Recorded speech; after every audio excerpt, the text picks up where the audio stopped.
శుభోదయం. నమస్తే to one and all. నేను మీ Sindhu Balsa, the secretary of Vamprajna Yalanka vibhag.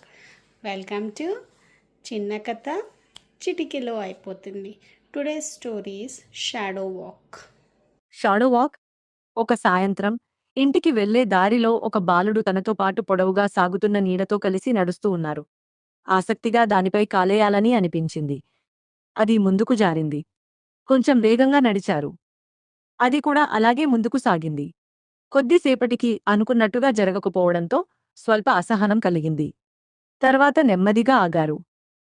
ఈసారి దానిని నియంత్రించాలనే ప్రయత్నం చేయకుండా ప్రశాంతంగా నడవడం కొనసాగించారు. కొన్ని అడుగుల తరువాత ఒక తేలికైన భావన కలిగింది. తన ప్రయాణాన్ని సంతోషంగా ఆస్వాదించాలని నిర్ణయించుకున్నారు. స్వల్పమైన చిరునవ్వుతో ముందుకు సాగించారు. మోరల్ నీతి: ప్రతి మన అనుకున్నట్టుగా జరగపోయినా మనసును ప్రశాంతంగా ఉంచి సంతోషాన్ని ఎంచుకోవడం నిజమైన ఆనందం. Hope you all enjoyed listening the story.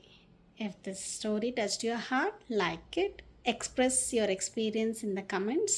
If you want to motivate others, do share it. Follow for more such meaningful stories. See you tomorrow with a brand new story on చిన్న కథలు చిటికెలో అయిపోతుంది. Thank you. Survey జన సుఖినో భవంతు.